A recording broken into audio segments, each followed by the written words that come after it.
Hello, hello, hello. Welcome back to Joe Daddy's Garage. It is time for the Monday night live stream at 7 p.m. I do this on Monday nights at 7 and Thursday afternoons at 3 p.m. for the most part, unless something gets in my way and I can't make it. But we try to have a variety of conversations on here, mostly dealing with classic cars and everything involved with classic cars, let's say. But usually, we have 40, 50 people that show up. A lot of you are regulars. I appreciate every one of you coming in here and spending some time with me and with all of us.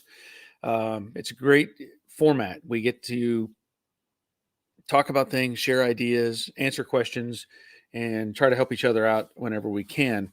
Occasionally, we do get the new person in. If you're new here, I encourage you to ask questions. Also, I encourage anybody in the chat over there in the chat box.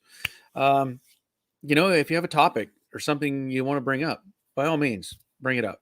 It helps me to have some information or some ideas flowing because most of the time I'm just kind of, right off the cuff, kind of going for it. I do generally have some ideas that I want to talk about, but that's where we're at. If you have something, bring it up. And generally, also, I should say, generally, I'm like using the word generally right now. We also have a bell. If you have a good answer to a question, you get a bell, even if it's me.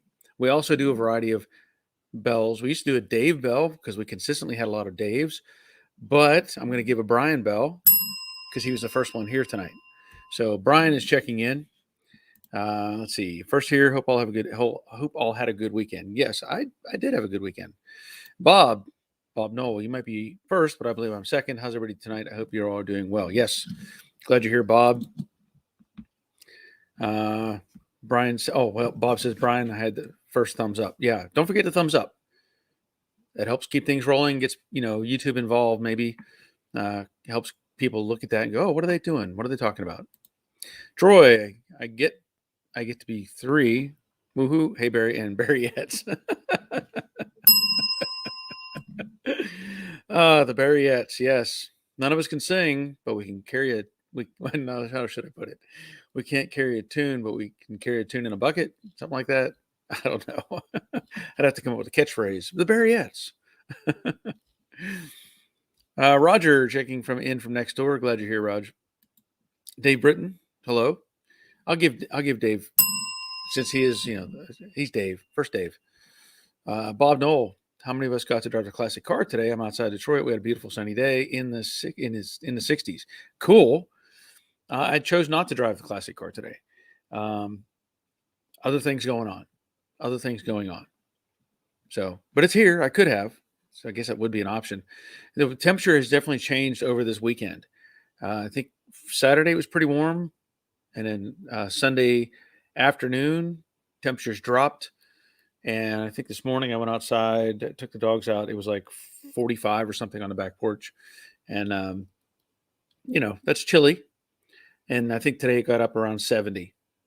So we're definitely in that fall season where temperatures are going down, and you need to take care of your cars.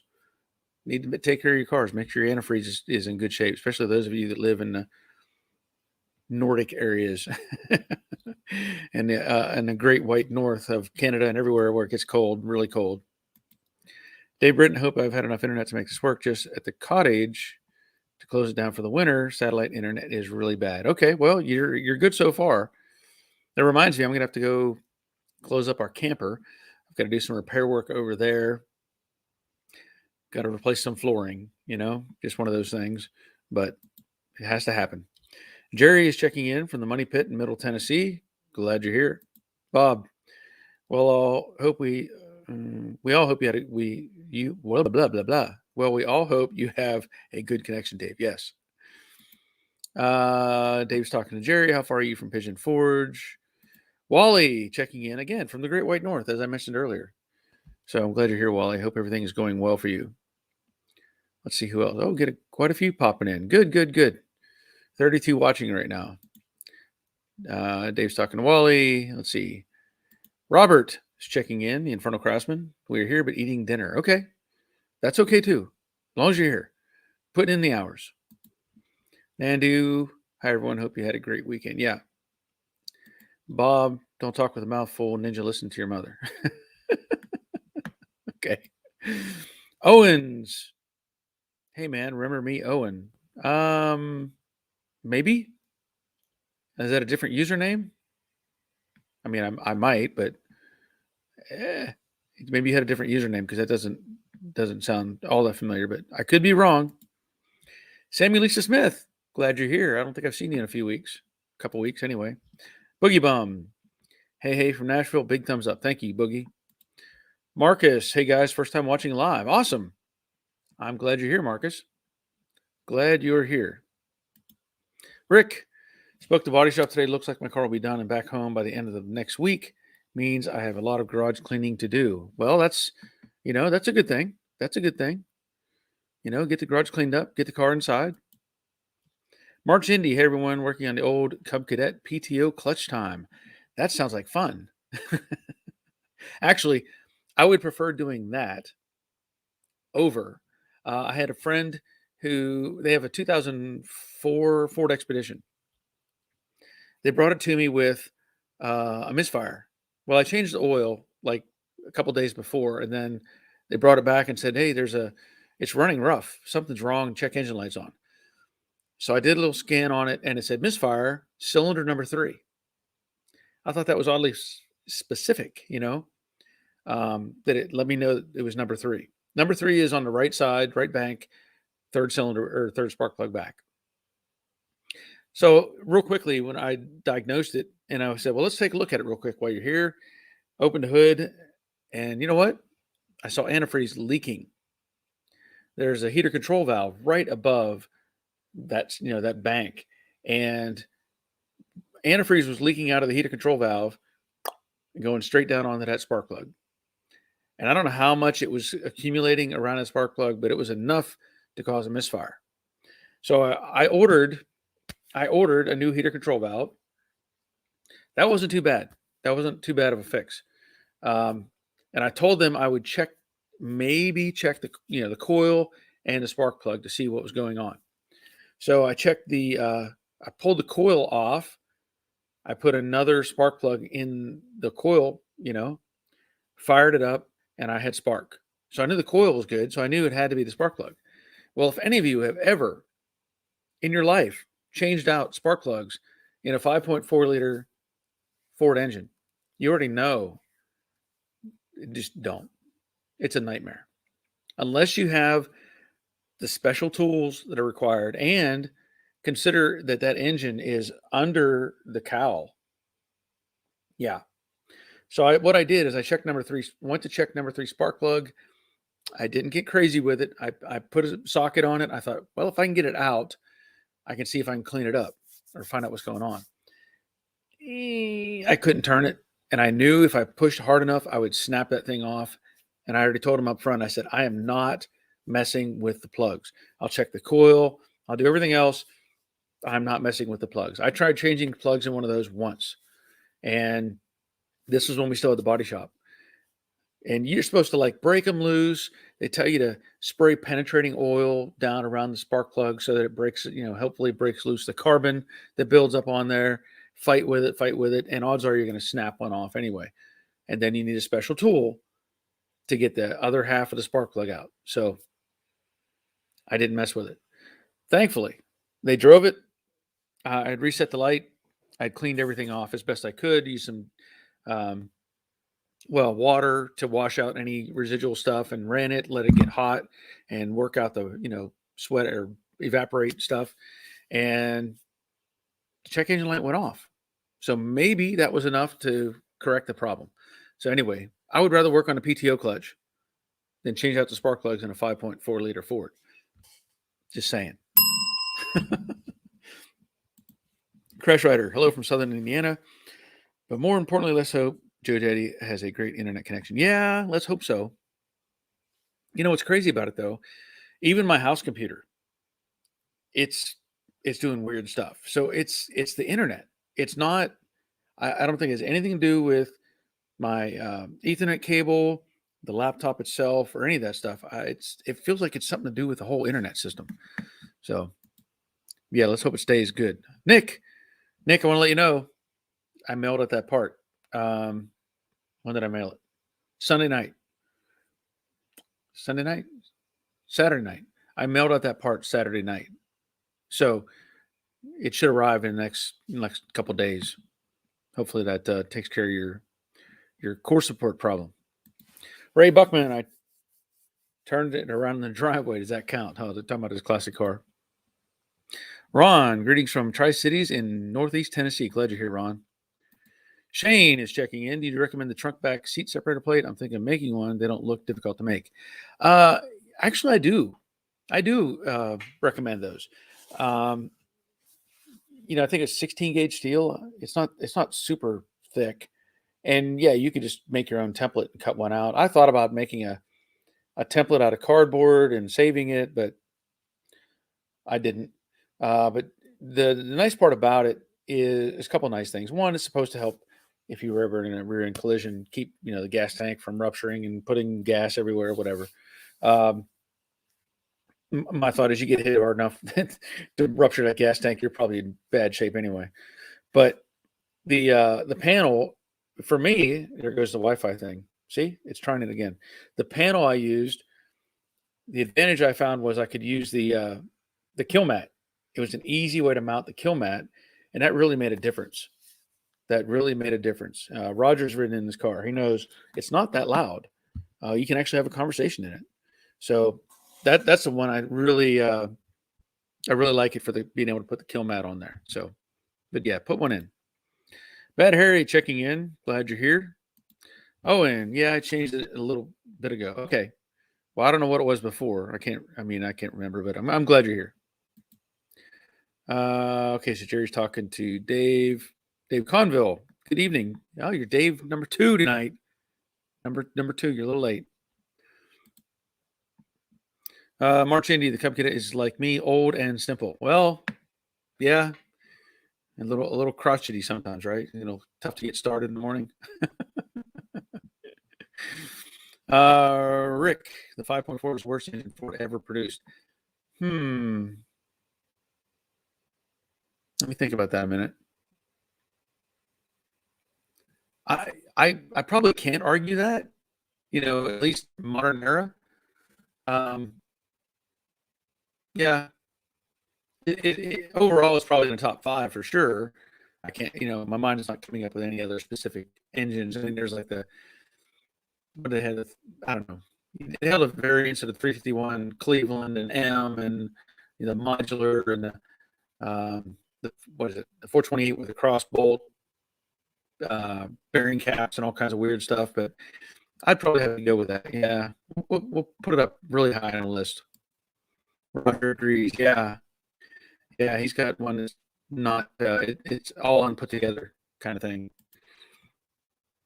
And we're waiting. Internet catch up. Donald Klein says, "Thanks, Doc." Okay. Marshall, howdy, folks.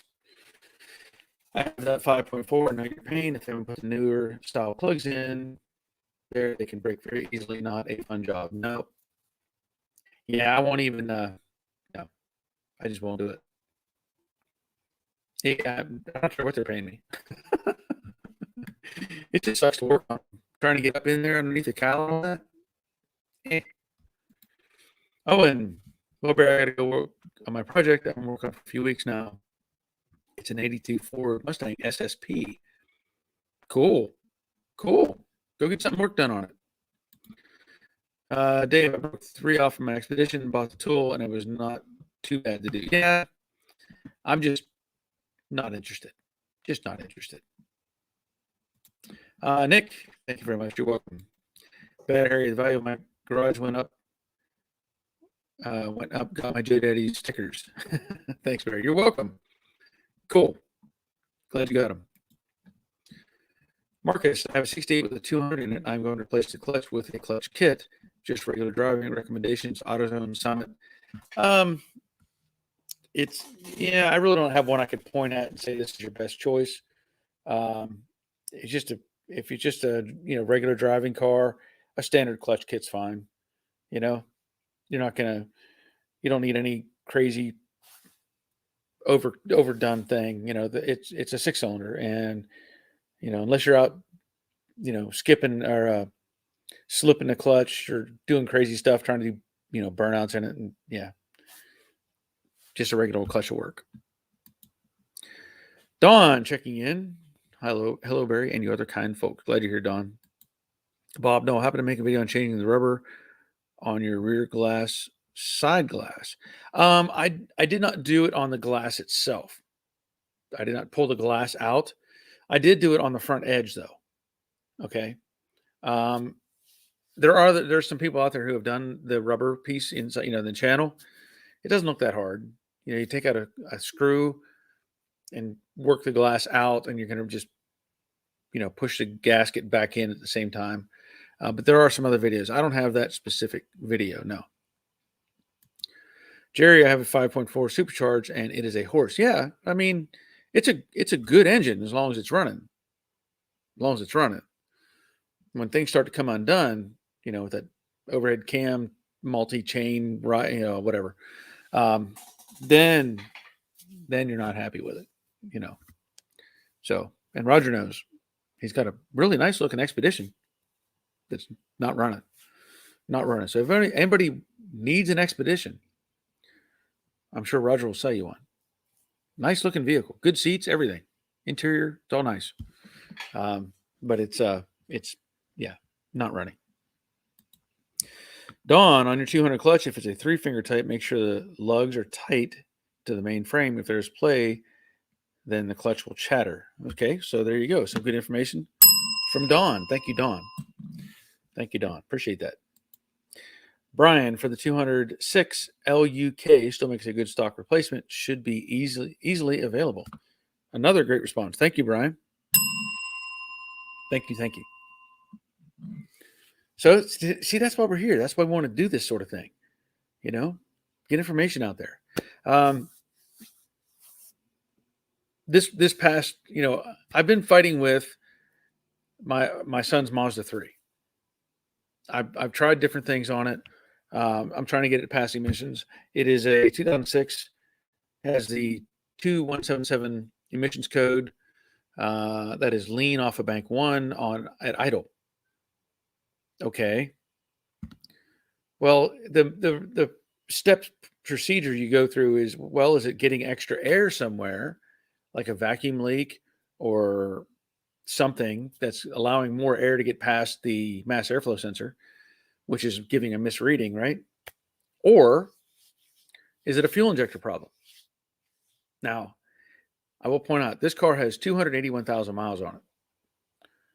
Could the fuel injectors be bad? Well, I guess it's possible. Have I looked into it yet? No, not yet. But what I tried to do is use some Lucas fuel injector cleaner. Dump some in the tank, fresh gas, drove it around. I found that I could go about 3.3 miles and then the light would come back on. So I'm not having good luck with that.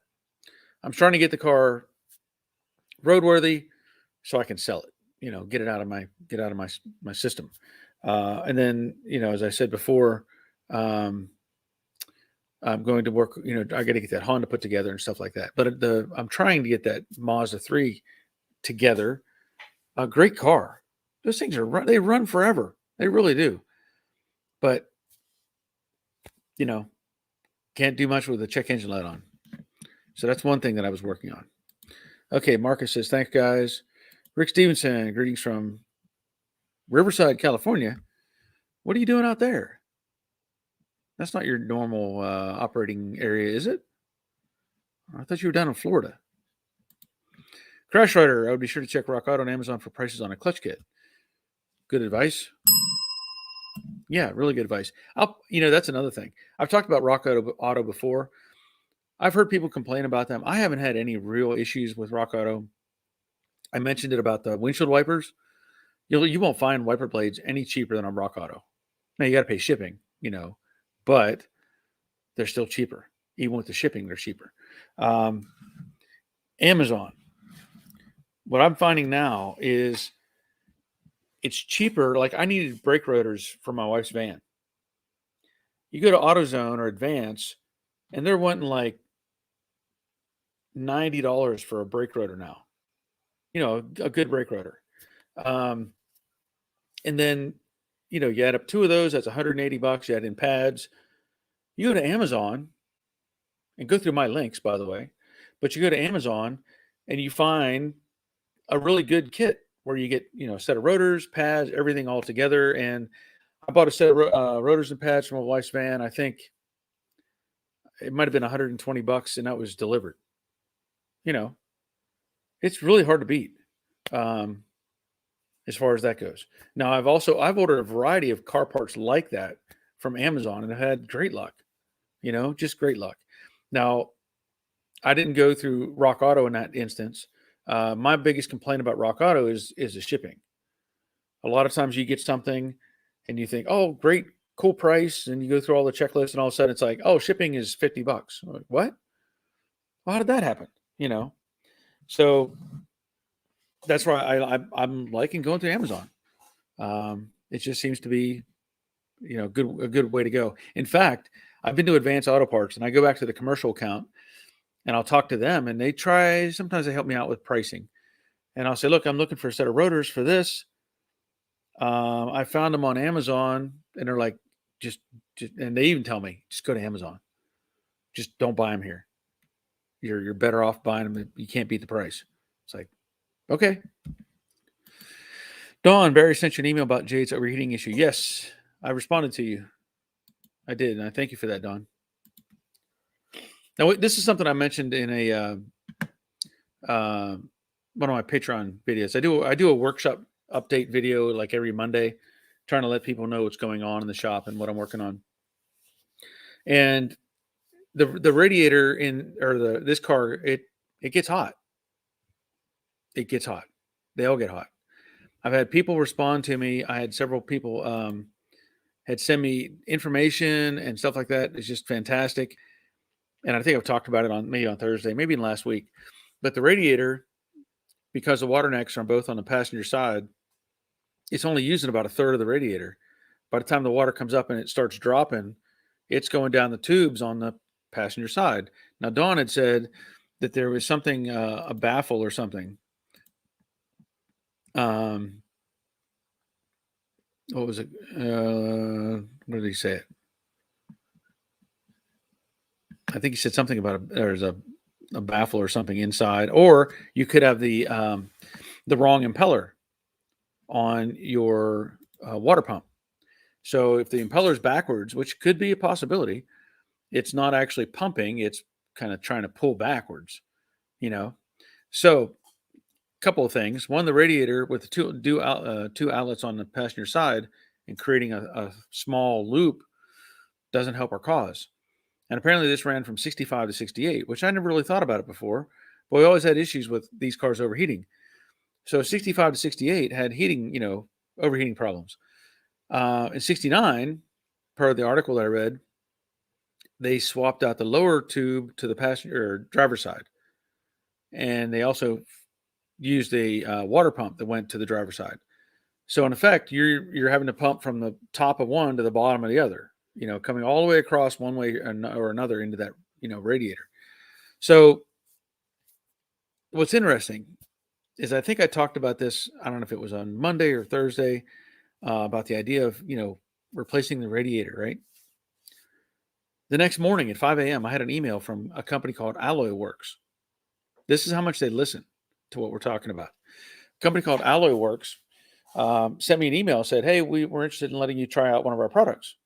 So I don't know if anybody has ever heard of Alloy Works or looked at them or have any interest in them, but the company, they sell radiators, right? And they're all available on Amazon. They sell them through Amazon. Well, I got to looking at them, and yes, it's an aluminum radiator, and it comes with a shroud with dual fans, even already built onto it. Comes with a relay, control, everything to make it work. The biggest complaint that I have is I don't like the shape of the radiator.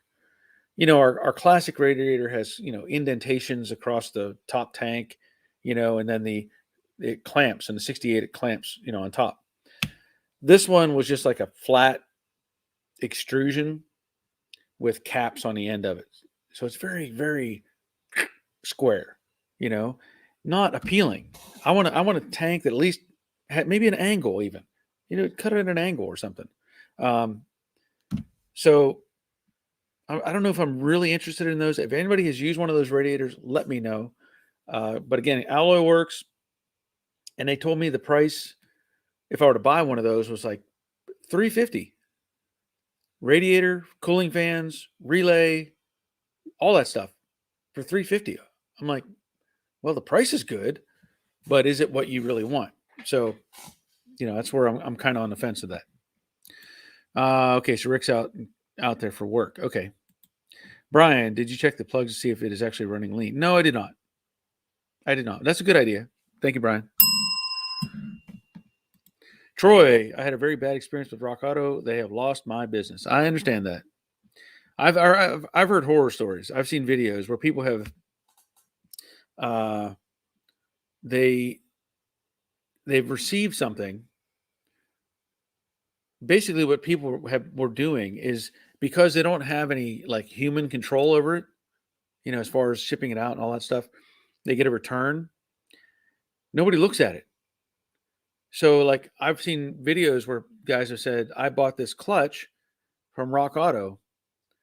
Well, what somebody had done is they ordered a clutch, took out the new clutch, threw the old clutch in the box, and then rejected it and sent it back. Well, what did that do? Well, that put it right back in the system. Okay. So the company gets it and they think, oh, it's a new clutch, put it back on the shelf. They never looked at it. Well, it gets sent out to the next guy. He looks at it. Oh, they sent me a used clutch. Now he's angry, right? So he boxes it up and sends it back. Basically, this thing could be bouncing around, making everybody angry because some jerk decided that he was just going to scam the system and return it, because he knew that there was no humans looking at it. They would just take it back and put it on the shelf. So, but I get it, Troy, and I don't blame you. Nandu, the issue with the Rock Auto is the shipping charges, but the prices are good in my experience. Yeah. Well, I looked at parts when I was buying parts up for that Honda, that Civic. I looked at a hood, I looked at fender, bumper cover, and the hood, they were selling a hood for like $70 or something, dirt cheap. Shipping was $150 because it's got to come truck freight. Like, come on. So I ended up going to get the hood through Summit. I think I paid $100 for it. Drove to Summit down the road, just threw it in my car and brought it home. So there are certain things. I think it was worth it for me to buy like the bumper cover through Rock Auto and a variety of other smalls, but their shipping is what's the worst. Shane, fun fact: comedian Red Skelton ruined the sale of the Ford Edsel car. He claimed the front appeared to be upset after someone kicked it in the rear. I get it. It does. But honestly, that was one of the ugliest front ends ever on a car. So he probably just let everybody know how ugly it was. Leonard, evening all. How's everyone doing? Glad you're here, Leonard. Hope everything is well with you. Robert, I ordered my door skins through Amazon and it's shipped from the local sheet metal warehouse. Also, the wheel bearings for the PT Cruiser, all with Barry's referral link. Yes. Go through my Amazon page. Awesome. Thank you. Robert, put some flames on the radiator tanks. No, I don't want to do that. No. Bad Harry bought a master cylinder a couple weeks ago from Rock Auto. Best deal, including shipping to Canada. Okay. So there's a shout out to Rock Auto to Canada. Have you tried using a laser temp gun to check different locations on the red and intake and out on the water pump? I did check it on the tanks and the inlet and outlet hoses. I did not check the water pump specifically. I think I checked up on top where the water neck is. But I don't remember right now. I know the car was running about almost 200 degrees and it was pushing fluid out. And I know there's an allowance, let's say, for an airspace, let's say for expansion, to compensate, but it wasn't doing it. I don't remember. Roger was with me and I was measuring the temperatures and it was a pretty big difference between different locations. But either way, I'm pretty sure that because of that short loop, between the water necks, it's not going to be a good thing.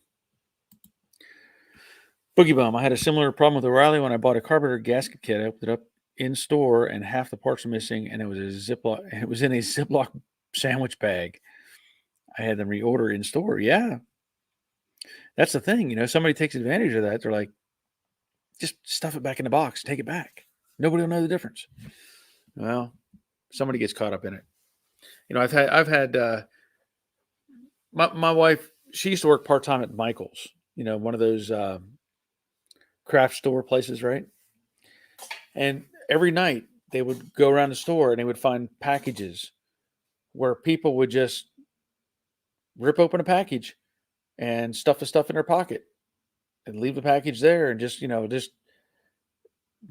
daily, and you wonder sometimes the integrity of people whenever they're doing stuff like that, with taking something out of the package. You go, oh, you know what? Screw them. I paid for this. I'm gonna get my money back, and different things like that. Just really makes you wonder sometimes what goes through somebody's mind when they do that kind of thing. Her scrambler, does it run hot when you turn the heat on high? I put a radiator on my daughter's Elantra last week. $44.95, made in China, but fit great. Yeah, we actually did that. When we were out driving it around, we had the heater on, drawing heat out of it. So all that was functioning, but it was still running. It was still running hot. Temperature gauge was showing 200, and not good enough. Not good enough. Boogie Bum. Second box was brand new and unopened. Good. Dave Britton. Hey, Barry. Hey, what do you think of the style of the 40 Ford Coupe? I've always thought it had a perfectly designed front end for looks. I do like the front end of a 40 Ford. I do. Yeah, very well designed. Very well designed. That era of cars, I'll say 30, 5, 6, 7, 8, 9, 40. They were all very similar in body design. The big round fenders and the big boxy cabs. But yeah, I like the front end on those. Yeah. Yeah. Shane, if things keep going the way they are, if you need a part, you have to drive to California, rent a canoe, and go out to a cargo ship to pick it up. Let's go, Brandon. Oh, speaking of which, if you're interested, I have Let's Go Brandon t-shirts on my Teespring page.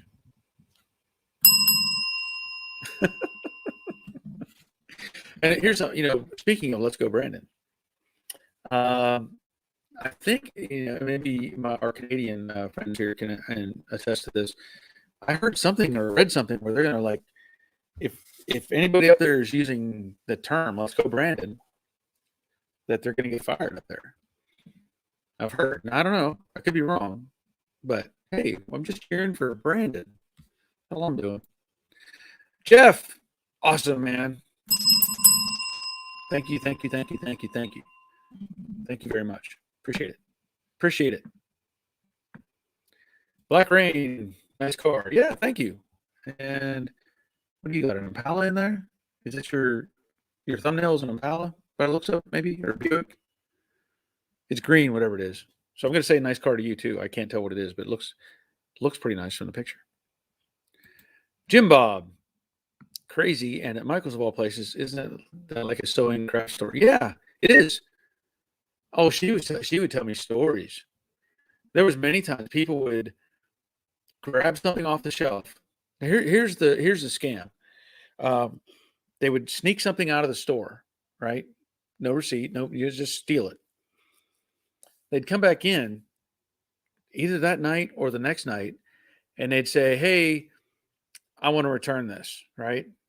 They'd bring back the item, and the store policy is they won't give them cash back, but they'll give them credit, right? So they bring it back in and they say, "Okay, well, here's your store credit." So the item they just stole could have been $50, $100, whatever. They bring it back in. They have a store credit now that they can go shopping. Go buy $100 worth of junk, whatever it is. Yeah.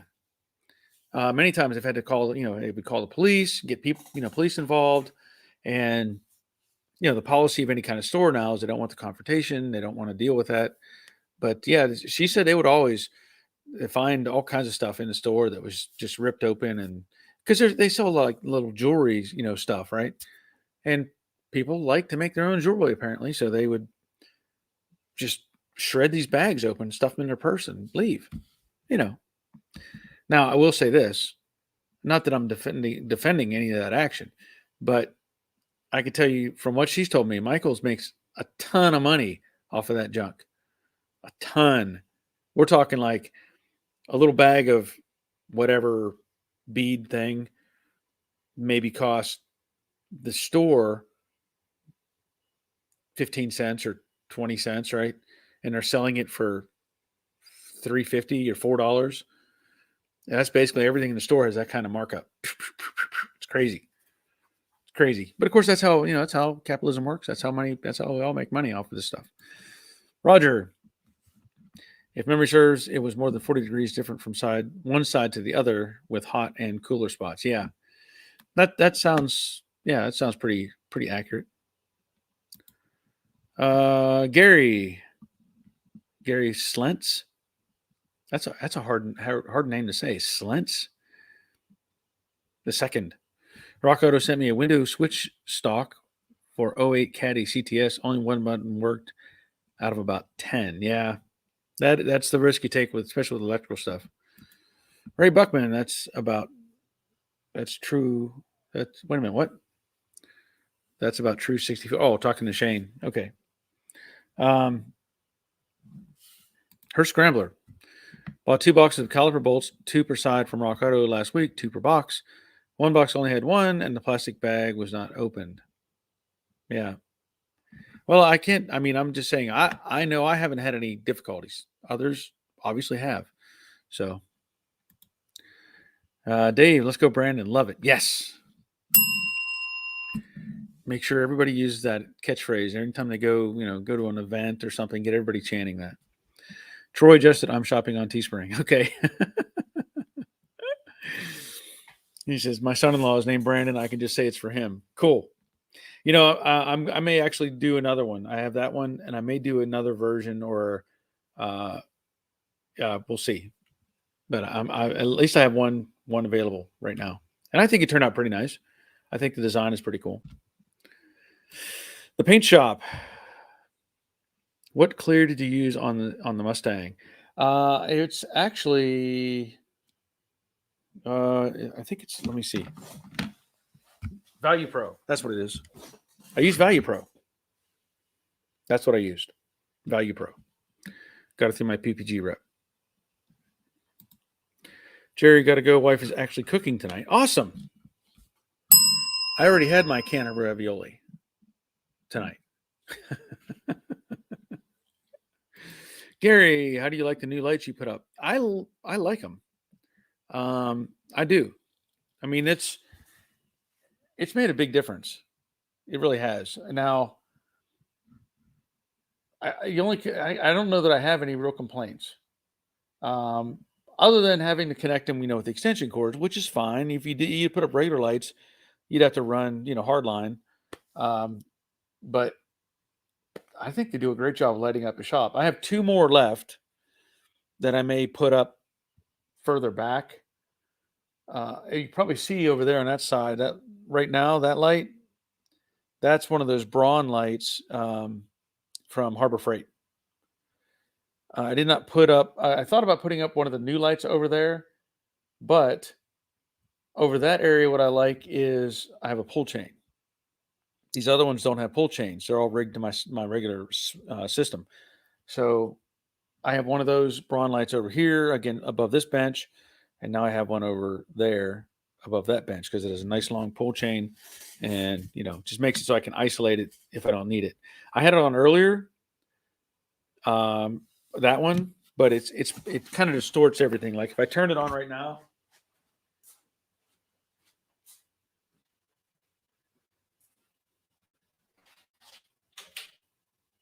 it makes it too bright over here. Lights up my signs.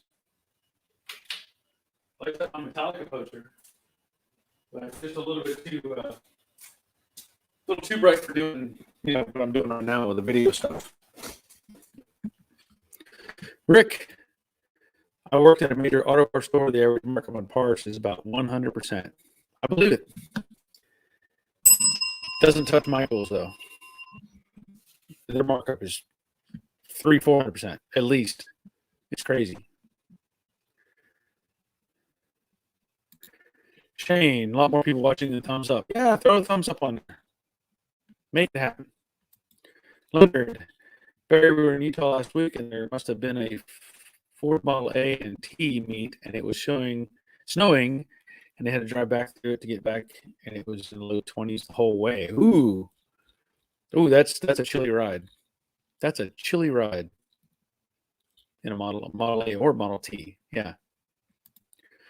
Ryan, let's go, Brandon. Come on, man. Never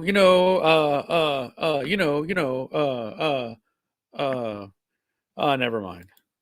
Come on, man. Doyle, I bought some replacement doors. They're in green primer. Do you think it's self-etched or do I need to completely remove it? Replacement doors. Now, green primer? I've never seen green primer on, any kind of new panel. So I really can't say for sure. That's a tough question. Who makes them? That's probably let's get that started. Let's see who makes the doors. Lucky, it's Guido. Been a while. She's looking sweet. Thanks, Guido. Hope all is well with you. It has been a while. Glad you're here. I don't know how busy you are at the port. I don't know how busy you are. We're counting on you. We're counting on you to get our stuff in. Just know that. You're our only connection, Guido. Robert, the video lagged and you just appeared at the light. Great special effects. Okay. Let's see. Wait a minute. Oh, Robert. Only green or yellow primer I know of is aircraft primer. Yeah. Well, I have like self-etch that I can get in green. But I don't know. We'd have to get more information on that. Ray, green primer sounds like the Rust-Oleum products I recently bought. Could be. Troy, are they aircraft doors? I haven't seen green primer on car parts. Yeah, that's what I mean. That really threw me when he asked me that. So Doyle, let me give some more information on that. Who makes the doors? Because I don't have a good answer for you. I've never seen green on a car panel. Rick Stevenson, I've only seen green primer on aircraft. Yeah. Randy Wilson, I've been trying to buy left and right frame rails for my 65 Mustang. No one has them. They take my money and they say they're on back order. Yeah. I actually have, what do I have? I have one frame rail, used frame rail. That's in good shape. I think it's the left side. Yeah. I think I have a left side frame rail, but I'm probably going to hold on to it. Guido, I'm trying. Yeah. Well, we're counting on you. We're counting on you. You're the only one keeping us afloat right now. Wally, try the acetone test on primer, but personally, if you don't know, remove it. That's probably the best bet. You can use lacquer thinner or acetone, see if it breaks down, That's about all I can suggest as well. Randy says he'll take it. Yeah. Yeah, I don't know if I want to part with it yet. Robert says, check out Obsolete and Classic in Oklahoma City, and they have them. So there you go. Thank you, Robert. Whoops. Lack of chassis. All the terminals were stacked 5 containers high all the way around. So it's the lack of chassis. Is that lack of trucks? Is that what we're saying? To haul that stuff? Because you keep hearing stories, right? On one side, you hear that, they don't have enough operators to unload the ships. And the second thing is they don't have enough truck drivers. Then you hear that, well, California has mandated that the trucks have to be 2011 or newer, or have an engine that is from 2011 or newer, or something like that. So, is it what is a combination of things? I've seen videos like on TikTok and stuff where they've got automated terminals where the machines it's like watching a snail crawl. They have these like electric trucks, and they're just like barely moving these containers, and the whole place is stacked, just crazy. Randy, okay, thanks, Preston. All right. Gary, have you checked CJ Pony Parts? I live about 5 miles from PA. Okay. Well, Gary, you're not far from Andrew, Grease Rookie Garage. He's pretty close to them as well. Yeah. I don't know if you've seen him or not, but Grease Rookie Garage. You can check out his channel. Guido Truck Chassis. Okay. Troy, my parts have been on back order from CJ for 5 months now. Mm-hmm.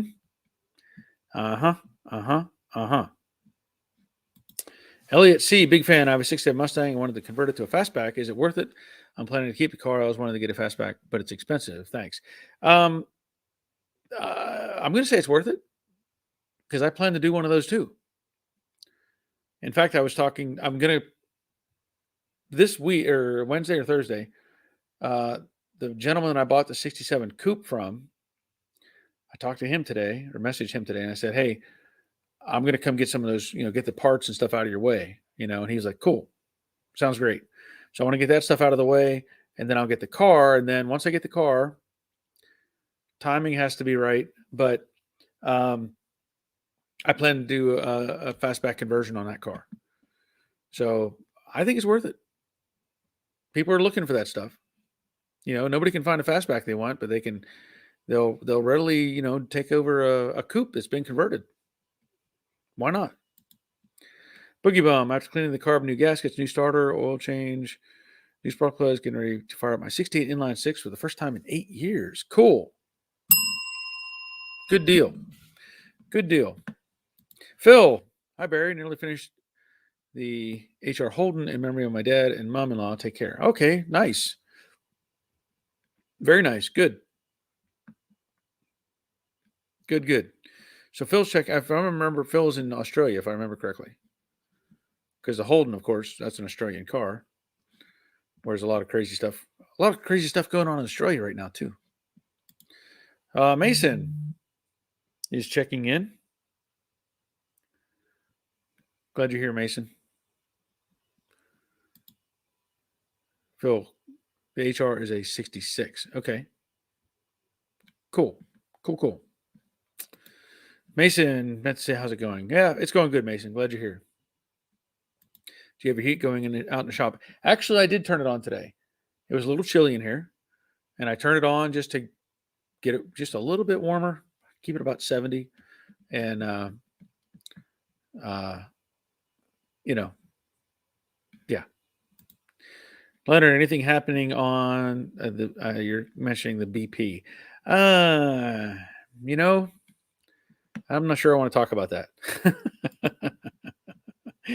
Not sure I want to talk about that right now. Had a conversation today, and not sure it really went anywhere. But I did have a conversation. So just that's probably about as far as I want to go with that. Not at all happy with the situation. Not at all.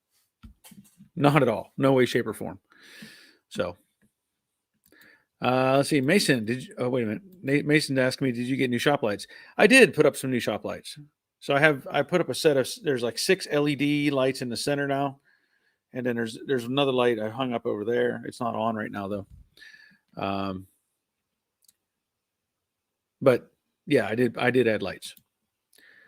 Doyle, not sure who made the just labeled 26L.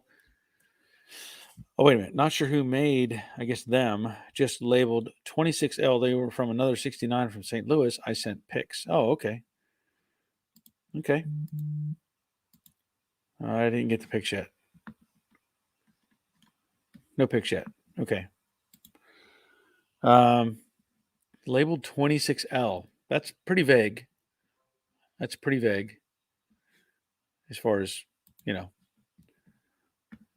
Sounds like a runway landing strip. 26L, 26R. Leonard, moving on. Yep, moving on. Her Scrambler, 64 to 70 Ford FRT frame rail assembly. 257 out of stock. One Browns is out. I don't know what that means. One Browns. Okay. Is that somebody who sells them? Troy, whatever became of the CUDA you mentioned? Nothing. Nothing yet. I've mentioned it to my son at least once and said, has your friend, talked any more about this CUDA? No. So, I'm just not sure where that's at.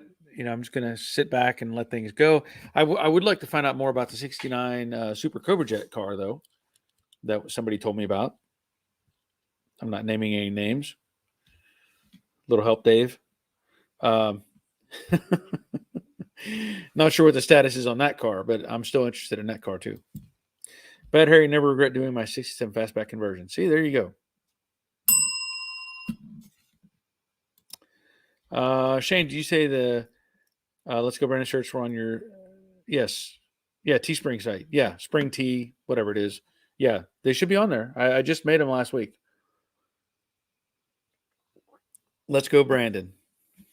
Yep. Unless you know what? I will say that maybe they... well, I'm sure they wouldn't care, but you may have some people who have complained. I don't know. But they should be there. Yeah, it should be there on my Teespring page. Brian, hey Barry, or any Ford guys, does anyone know the correct Ford blue for my 69 small block? Seams are about 10 shades of that stuff. Give me a brand name if you can. Okay. So if anybody can give Brian the correct color code or brand name for Ford blue for 69 small block, I'll give you a bell. So just keep that in mind. So anybody can answer that, help him out. Mason, my grandpa is going to be sitting his garage up into a shop that's the best car. What's the best car garage heater? My grandpa was thinking about getting a big Mr. Big Max gas heater that you mount to the ceiling. You could do that.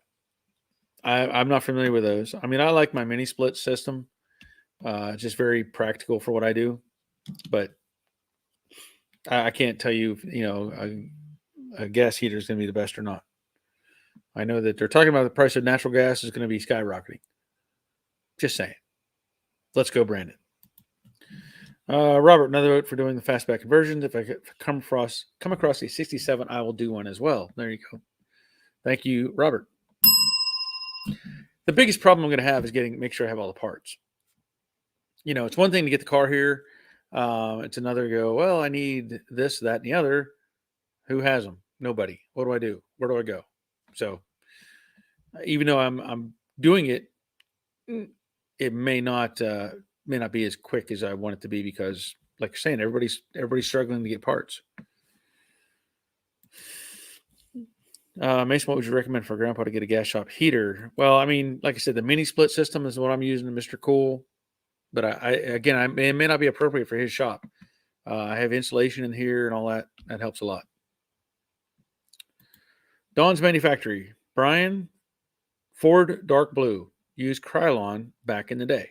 That's how you do a Krylon rebuild. That's where that comes from. Get a can of Krylon, spray off the engine, spray it with Krylon, fresh rebuild. I'll take your word for it, Don. That's the best answer we've had so far. Dave, the key player with the SCJ is on vacation this week. I'll pressure him when he returns. Okay. I can't say there's any big rush, but, hey. Doyle, that would be Let's Go Brian T. Yeah. Let's go, Brian T. Oh, yeah, LGBT. Oh, gosh. Oh. Wally, Duplicolor, old Ford blue. See, there's another answer. Thank you, Wally. I don't know the difference between the two. I can't tell you. So you're getting a variety of answers. Ron Bell uses dark Ford blue from Duplicolor. You can get it at O'Reilly's or Advance. Okay, so that's 3 different makers. We have had Krylon, Duplicolor, and Duplicolor, old Ford blue. Okay, so we've had, that says dark Ford blue, and this one says old Ford blue from Wally. And I got grief whenever I painted a Chevy engine green. I built a small block 350 for a 72 Chevy truck that I had. And I thought, you know what? I kind of like that green. I sprayed it green, stuck it in there, opened the hood, and people were like, "Oh, what'd you do?" I said, "I painted it green. I don't care. It's still sitting in the back of the garage. I kept the engine." So if you're ever watching one of the videos and you look in that back corner and you see a green thing, that's the green. We kind of call it the green monster. It's really not much of a monster, but anyway. Shane is talking to Doyle. Okay. Leonard, Ford dark engine blue. So Ford dark engine blue. Mason, he wants one that is cheap and in his price range. Well, you have to do some research because I really can't answer that question very well. Let's see. Dawn's Manufacturing. Ford dark blue, number 1923, Krylon. So there's some good information. 1923. Wait a minute. Let me fix that. There we go. So we don't have a name. We also have a part number. I know this may not be helping because we're getting a variety of choices still, right? Robert, a good gas shop heater is a Mr. Heater garage shop heater. So there you go, Mason. Guido, 70 plus vessels in the outer harbor anchored is one problem. Number 2, lack of chassis. So that's lack of trucks. 3, all 17 terminal yards at full capacity. 4, starting 2022 trucks, 2015 or older cabs, state will not issue a registration. Yeah. Thank you, Communist California. Just saying. So there's a whole bunch of problems, as Guido is pointing out. 70 plus vessels. That's got to be thousands upon thousands of canister or cans out there, containers. Lack of chassis. All 17 terminal yards at full capacity. That's crazy. That is crazy. And is it? I mean, I don't know. I don't know if there's an easy answer or not. It's a whenever when we had doing aircraft work, we would do these things where it was like a find the bottleneck, right? Resolve what's causing that bottleneck and keep your flow going. We all know, just being a consumption society, we are all making this loop. Stuff is made, brought in, consumed. Stuff is made, brought in, consumed. Stuff is made, brought in, consumed. So it's just a continual circle. Well, if you change any of that link, something's going to happen. So if you're not bringing stuff in, well, stuff's still being consumed, and it's got to get refilled. Bottleneck.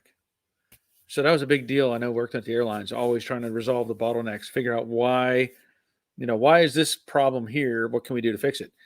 I don't know that our current administration cares. Just saying. I think they're happy to have it a mess the way it is. Brian says, thanks, everybody. Yep. Bad Harry, radiant tube heaters are the best heaters next to indoor heat. In-floor heat. So there you go. You're talking about one of the torpedo heaters? Is that what you're saying, Bad Harry? If I'm right, not mistaken? I'm not sure. Guido, these poor drivers, they have them by the balls. I feel bad for them. I deal with the drivers every day, repairing their chassis before going out the gate. See? Yeah, I mean, whenever they're setting them up to fail, forcing them into you have to have this certain truck or certain thing, it's insanity. Randy Wilson, +1 for Duplicolor ceramic. Okay, we'll do that. +1. I've not tried that stuff, but I'll take your word for it. Wally, I found dark blue is too dark. 69 used the corporate blue. My original color was dark blue and repainted it with the old floored blue. Okay. Thank you, Wally. Rogers, yeah, the green monster, yeah. Ray, item number 51623ZP Ford dark blue engine paint brand Eastwood. Okay, we're still getting all kinds of options. I don't know if we get a general consensus on any of this stuff. Everybody's talking about different ones. Ray Buckman says you buy it by the quart. Okay. Okay. So Don sent a picture of the can that he used. Yeah, Ford dark blue, part number 1923. Okay. I won't download that because it's okay. But I get you. Thank you. Thank you, Don. Jeff, Duplicolor DE1606 ceramic Ford dark blue engine paint, 12-ounce spray paint. Okay, that sounds like a pretty official explanation there. Duplicolor DE1606 ceramic Ford dark blue engine paint, 12-ounce. Okay, thank you, Jeff. Yeah, Hurst. We're gonna move on past that. Trying not to get too tied up in that. It's really hard. Guido, each vessel holds approximately 10,000 to 20,000 containers. It's sad that we don't export anything. I agree with that. Incredibly sad that we are not exporting. We are on the negative side of that whole scale. 10 to 20,000 containers. So there's potentially, we'll just say 100,000 containers out there. No, wait. Am I wrong? So you said 70. Yeah, there's probably 100,000 containers on the vessels. That's not even counting what's in the 17 ports. Crazy. Shane, wasn't the San Andreas fault supposed to sink California a long time ago and then nothing? Yeah, I know. That was a rumor. Bad Harry, no, the heaters with a 4-inch pipe and reflectors that run along the ceiling. Oh, okay. I got you. Yeah. That's probably a good choice. Yep. Robert, we export cash and strange ideology. Yeah, we export cash. Just keep printing it, right? Randy, I've been doing something new to engine blocks before I paint. You guys might like it. I POR 15 them before paint, never to rust again. Okay. Yeah. I've not tried that because I've always kind of been leery about painting on top of POR 15, but if it works, awesome. Guido, it's our Let's Go Brandon Upstate. Barry, you are totally correct. Yeah. Well, I mean, I hate to dig that hole, but yeah, California's crazy.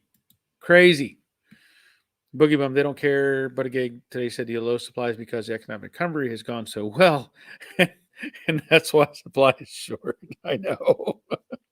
I saw that too. Insanity, crazy, just crazy, just no.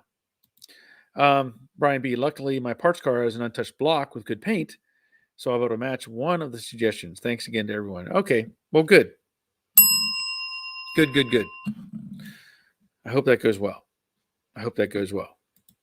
On the other side of life, I started putting the console back together today in this car. So I mentioned before about the little rod that was broken. I got that in place. I got the base console in place, screwed to the floor and all that. The next thing, and I'll probably go ahead and do a video on this because why not? The Crutchfield radio. I know I showed that on a live stream before. I'm not going to get it out of the box today.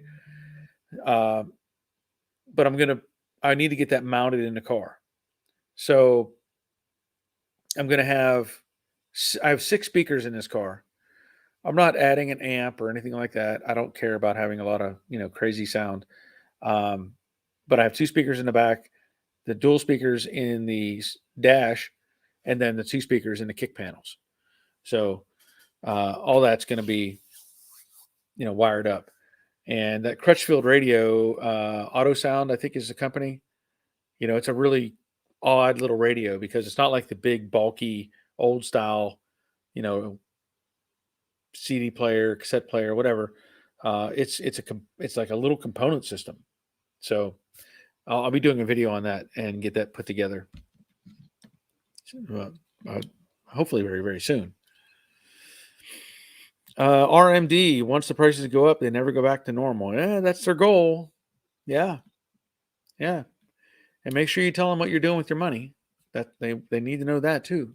They need to know that. Grease Rookie, Andrew, I'm late, but I'm here. Awesome. Glad you're here, Andrew. I was talking about you earlier. I won't tell you what I said. Shane, wouldn't the block and head paint need to be a high heat? Yeah, well, that's probably good response. Yeah. Definitely put a high heat paint on there if at all possible. Robert is talking to Grease Rookie. Last guy brings the donuts. Yep. And Leonard says he wants a bear claw and a coffee. That sounds really good. Yeah, that sounds really, really good. Grease Rookie, yep.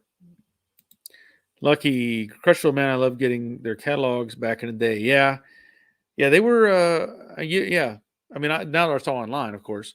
Good prices, and I hope this little radio works and does what it's supposed to do. It's got a built-in MP3 jack. That's all I wanted. You could have got Bluetooth, but it nearly doubled. It seemed to double the price of the radio, and I'm like, whatever. I'll just not worry about it that much. So I want to get that in the car. And once I get the console all put back together and finished, that will complete the inside. Completely, do the inside. And now that I'm fighting with, the idea of the radiator, I don't think it's going to matter if I do the grill right now. I may go ahead and finish the grill. But, the radiator is going to be something I have to fix. Just have to fix. Speaking of, I'll bring this up again since I think I talked about it on Thursday. The company that sent me a plasma cutter and a welder, Yes Welder, they had come out last week. What day was it? Wednesday. And did their kind of like background video here, to promote their product.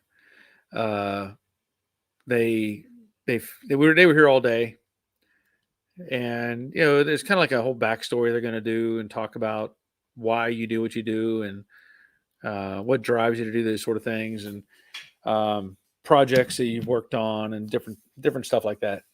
So it's part of it's probably going to be pretty good, and part of it's probably going to be cheesy. I'll just say that up front. It just feels like it's going to be cheesy to me. They shot some scenes of me like walking in the woods and walking by a lake. And I'm like, what? It's going to be weird. It's going to be weird. Just know they're going to be making that video, and I'll probably get a preview of it before they put it up, but we'll see how it goes. Crash Rider, 70 vessels with 10,000 containers would be 700,000. Thank you for that. My mind was not doing the math very well. Yeah. 700,000 minimum. Because he said 10 to 20,000 per. And it makes you wonder, what, is it just supplying Walmart? Because everything in any of the stores now, everything is Chinese made. Seems like everything.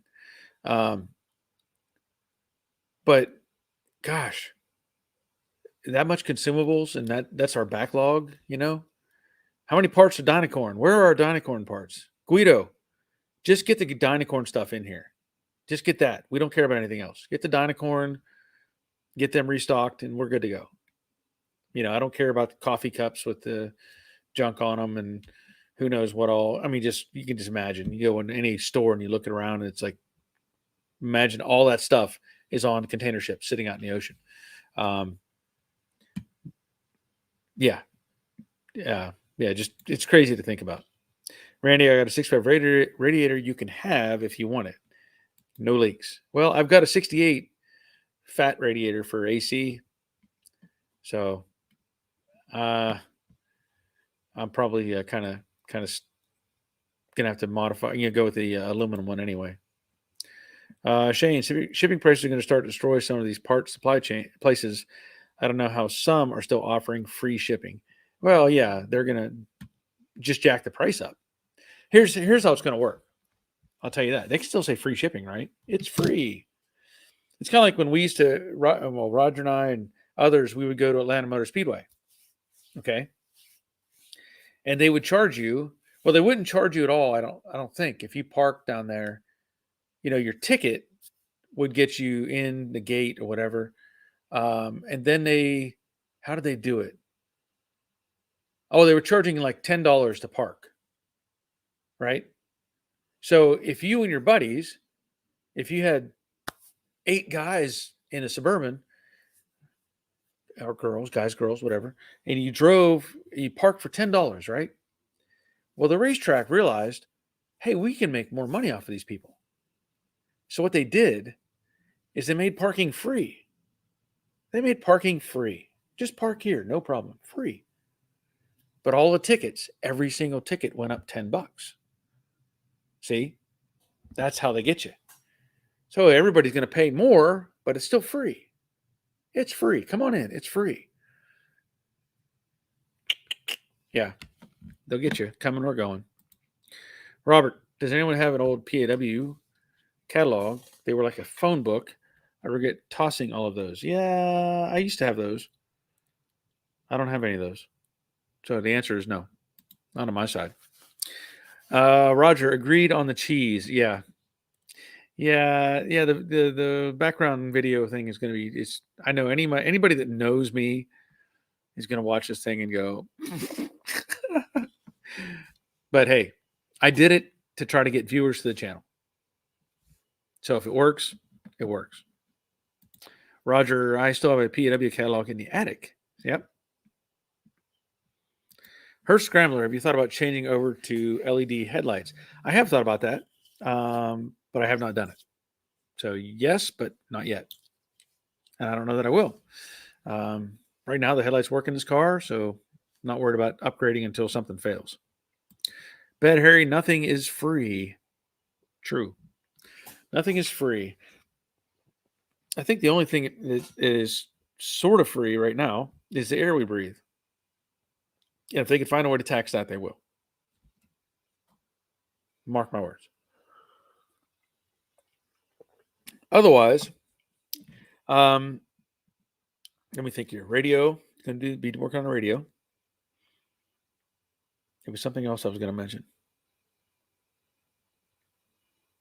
Little things like, I cleaned up the shop for the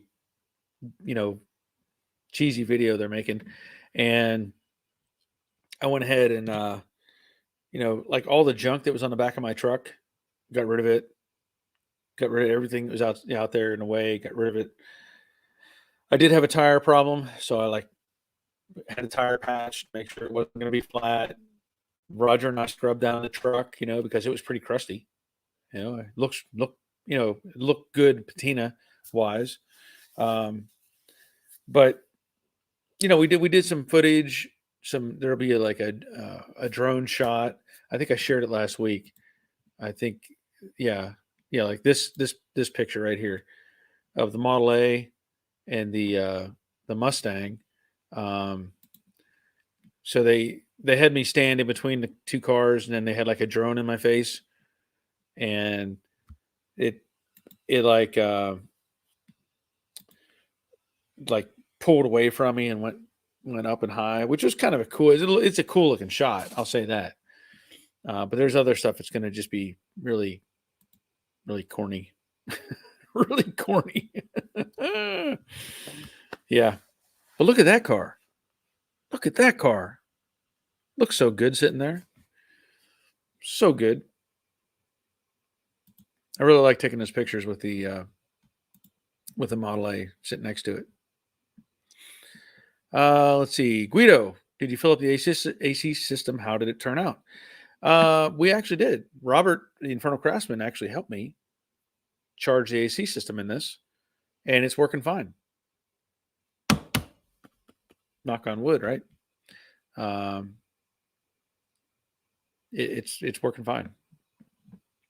Dave Britton, Barry, you sure in the fine print it was not a Viagra commercial? Well, they're not going to sell much with my face. I can tell you that.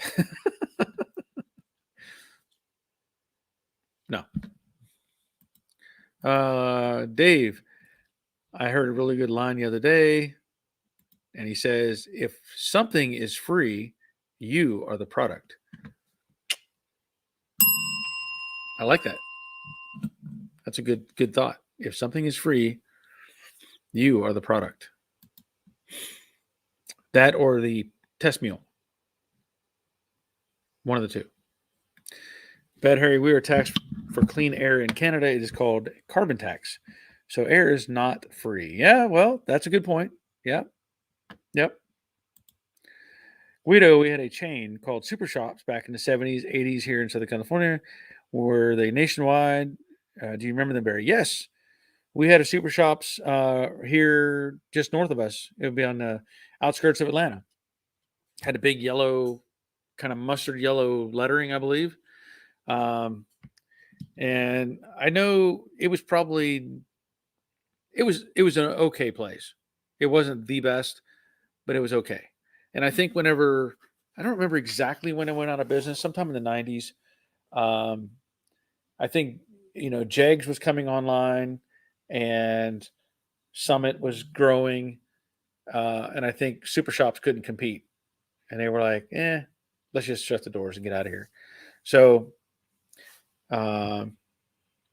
Robert says, had Super Shops here in Texas till they went out of business. Yeah. And it was sometime in the 90s. Roger, we went to the Super Shops going out of business sale here. Yes.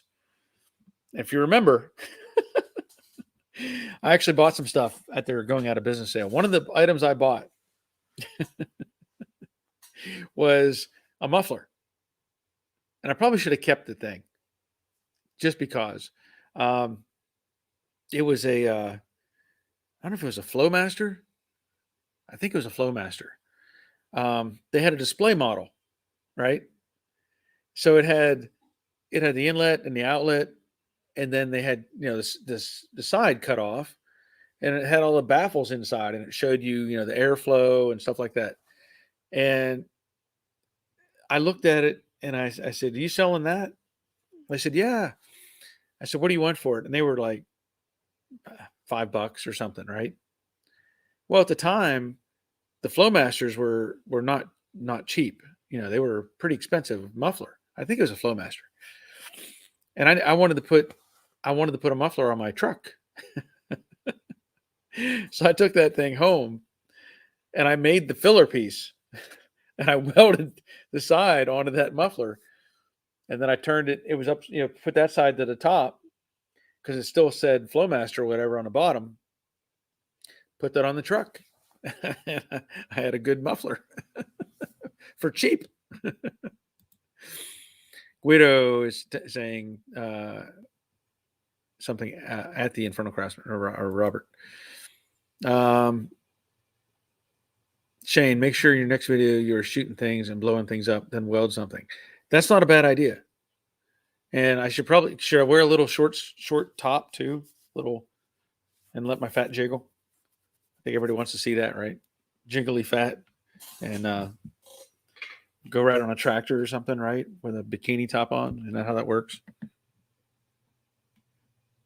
It's what sells the ads, I guess. Leonard used to go to the one in Long Beach, talking about Super Shops.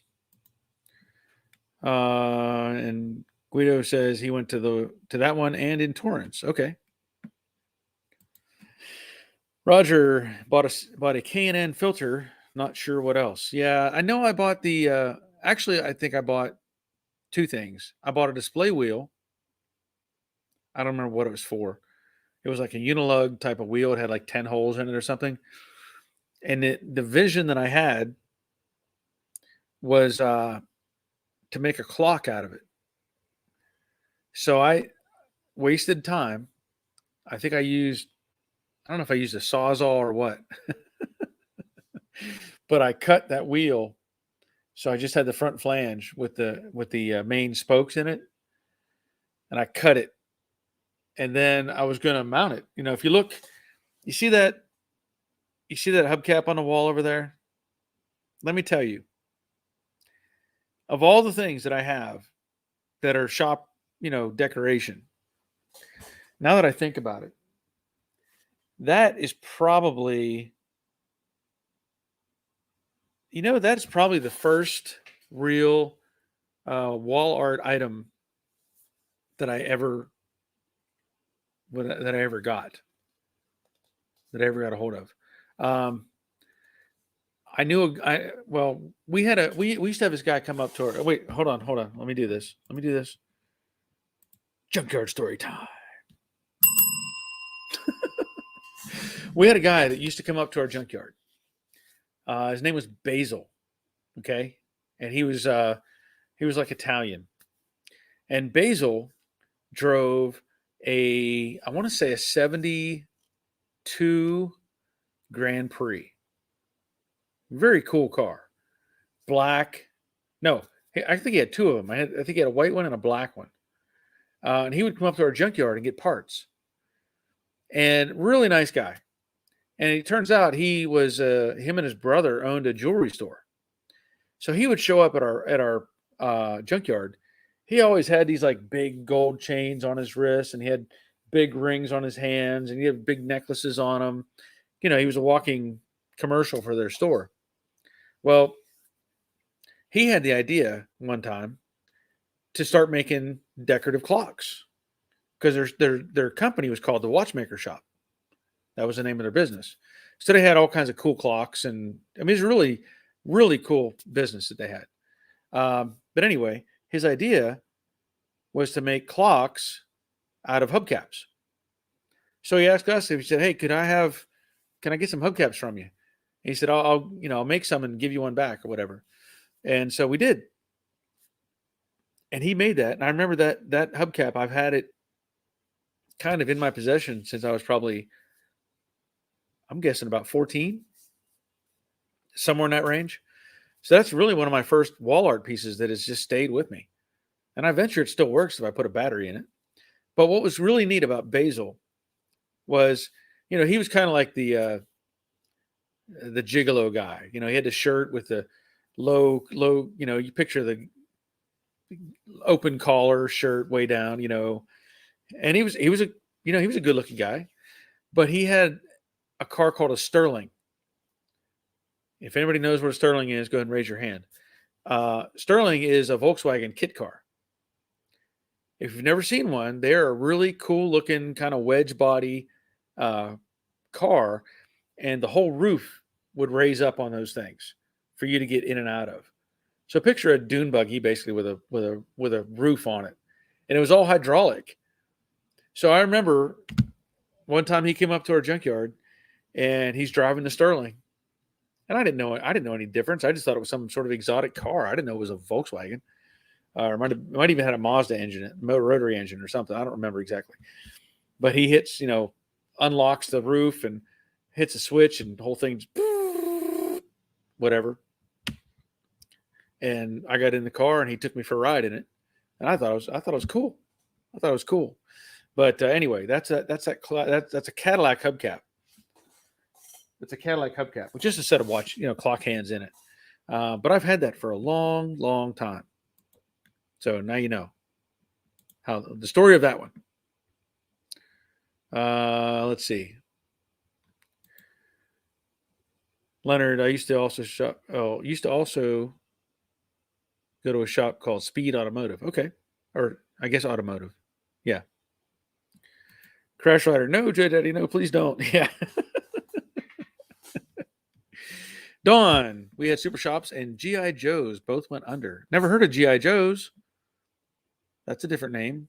I know there was another shop up in Atlanta. It wasn't Super Shops. It might have even been a Jags. It might have been a Jags. That was like a Summit has their store. It might have been a Jags, but it was up in it was like weird. You don't picture stuff like that in downtown Atlanta. The area of town that it was in. I think I was in there one time, and it was not in a good part of town. And I thought, I'm not sure how you're doing business here. Guido, I'm out of words. I don't know what else to talk about. Okay. But enjoy hanging out. Yeah, that's fine. That's fine. Glad you're here. Shane, I've seen people make clocks out of flywheels. Works good. Yeah. That's not a bad idea. Robot Andy. Okay. Glad you're here. Leonard, throwing a hand, high five up. Glad you're here, Leonard.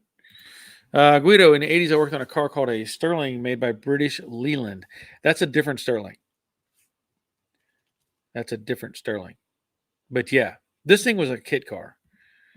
It was a kit car. Leonard, does anybody remember Stuckey's? Yeah, there's still one up by my in-laws up in Pennsylvania. Yep. I'm pretty sure there's still a Stuckey's up there. Yep. Roger does. Stuckey's. Roger is asking about Barnett's. I don't know about Barnett's. Robert, there is a Stuckey's still open off 35 in Oklahoma. See? They're still out there. Brian, I made a desk clock out of the large timing gear off my 69 Fairlane. Had I known how long the project would take, I would have made a calendar. Yeah, I mean, I've got some crazy ideas that I've always kind of wanted to just build weird things. A lot of times I just stop myself. Like as an example, I have a box of scrap aircraft pieces, like engine parts and gears and all kinds of cool looking stuff. And I have the idea of like making a big box with all the gears interconnected. And actually I want to be able to turn one and have them all kind of turn and do things, but I always talk myself out of it. I start building something. I'm like, I got other things to do. Leonard, yeah, they always advertise the VW thing. Yep. Maybe it was Barnett's. I was thinking Jags, but you know what? Barnett's makes more sense. You're right. Yeah, because Barnett's, I went up there to get race car parts. I did. That's what I went up there for. Now that I think about it. So that would have been 95, 94, 95, maybe probably not 96, but 94, 95. Yeah, that was Barnett's. So that's what you were asking. Barnett's. I get you. Okay. I thought you were talking about a restaurant or something. We got off the trail there a little bit. Yeah, Barnett's. That makes sense. Robert, I was ready to make a boat anchor out of that 5-volt 289, but someone finally bought it. See, there you go. That's good news. Good news. Leonard, I passed one boarded up in New Mexico. Talking about the Stuckey's or Barnett's? I'm going to guess Stuckey's. You know what? You're talking about stuff that's boarded up. Here's a weird one. Waffle House. I know of one Waffle House. It's not that old. That is completely shut down. Never would have thought you'd see a Waffle House. Actually, I've seen 2 of them now, where they're completely boarded up and shut down. That just doesn't make sense to me. Everybody goes to Waffle House, or at least everybody in the South goes to Waffle House. But I know of 2 of them that are all boarded up and shut down. That just doesn't, because they use the Waffle House as a gauge, I think, for like hurricanes. Like Waffle House will stay open as long as they possibly can. But if a hurricane shuts down Waffle House, it's bad. That's usually how it goes. That's usually how it goes. Um, man, okay. So as I said before, I'm working on getting this console put together. I got to play with the grill still, headlights. Trying to get my son's car done. Um, did have a conversation earlier today, like I'd mentioned. Leonard had asked. Uh, hmm, not real happy with how that went. But anyway, I digress. Leonard used to go every Friday night after work. Yeah. Yeah. Robert, there was an old A&W in a small town in Arkansas that was abandoned, as in the drive-in style. Really cool how much was left. There's still, I think there's an A&W up by Atlanta Airport. I think it's a mix though. I think it's like A&W and some other restaurant put together. So never been there, so I don't know how good the food is. But let me tell you something. I did something last night that I have not done before. No, not that. I'm just going to throw this out there because has anybody ever played pickleball? Anyone? Have you ever tried it? Let me tell you, I'd never played it before. Somebody invited me and my wife to go play, and we had a blast. So if anybody invites you to go play pickleball, go play. Just saying, just do it. It's a good time. It's a cross between tennis, ping pong, and I won't say badminton, but sort of badminton. We had a great time, and we're going to go back. We're going to go back and play some more pickleball. They do it three nights a week, which I think we're not going to do that. I think we'll do one night a week. But it was a blast. It was actually a blast. I mean, I wasn't too sure. I was hesitant. I was like, I don't really want to go. I don't know. I don't know how to play. I never played before. I caught on pretty quick and had a great time doing it. So if you haven't tried it, go try pickleball. Just saying. Let's see here. Brett Lawrence says, yep. Leonard's asking, hey, Robert, is Griff's still open? Boogie Bomb, yes, pickleball. See, when I heard the name pickleball, I'm like, what kind of name is that? I don't know how long it's been around, honestly, but it's been around long enough that they have rules and they have professional nets and paddles and whatever. But I just thought the name was dumb. I was like, where did this name come from? It doesn't make any sense. So when you hear a dumb name, in my opinion, dumb name, you're like, this doesn't sound very fun. It was a blast. Shane, I'm going to go till next time. Glad you're Shane. But Lawrence, pickleball is awesome. Yeah. Oh, we're going to keep going. We're going to keep going. We are going to keep going. It was a fun time. Rick, Robert, 5-bolt 289s are kind of rare. I hope you saw someone looking to do a concourse restoration on 64.5. Yeah, I think that was the goal. Trying to find somebody really, was looking for one because, yeah, it's rare, but it also has to go to the right person. So, and I think he found the right person when he sold it. Okay, so Robert's talking to Leonard. Crash Rider.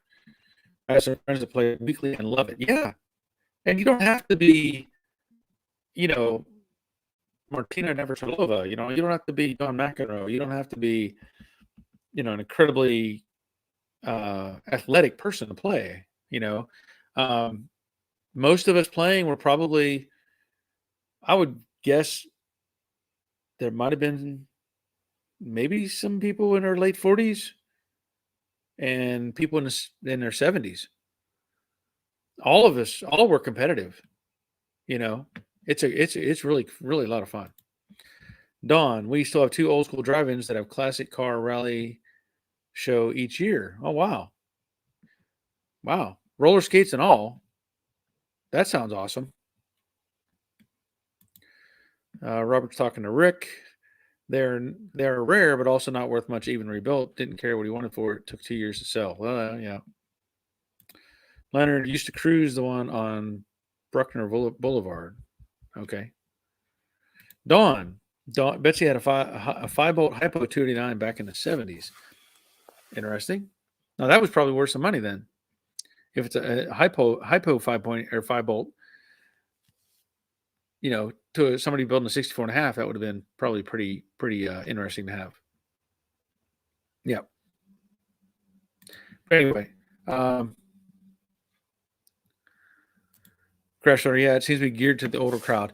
Well, it's funny. I never played before. I mentioned it to my kids who are all in their 20s now, and our youngest son said, yeah, he played pickleball in high school and loved it. I was like, oh, I didn't even know this existed, but apparently they had it as a high school, exercise type of thing. So what I'm gathering, I mean, there's probably some super competitive people that play it, but we're just going to have fun. Going to have fun. Okay. I think it's probably going to be it for me. We're an hour and 36 minutes, which is pretty good. We've had a good turnout, some good questions, great conversation. I'm glad everybody has been here. I'm going to, like I said, probably finish putting the radio in this car, probably make a video on that.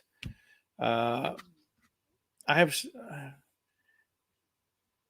to decide what my next course of action is as far as what's going to be worked on here in the shop. Just saying. I really have to make some decisions. Because things aren't where I want them right now. Things aren't where I want it. So let's see. All right. Don says, I don't know, back in the day, Betsy was only worth $800. Yeah. But today, if somebody was looking for that hypo 289, they'd probably give you some bucks for it. So, okay. We're going to call it a night. I'm going to go in the house and get some popcorn or something and watch a little TV. And that'll be it. So I'll be back. As of now, I'll be back on Thursday. Hopefully everything goes smooth. If I don't have a preset thing on your notifications, maybe that I'm working on getting pieces and parts here on the 67. So that's the plan. Either Wednesday or Thursday to get all stuff here. But thanks for being here. And if I'm here Thursday, awesome. Be here. If not, we'll be back on Monday night at 7. And hope everybody has a great week and a great weekend. And until next time, take care of yourselves. See you.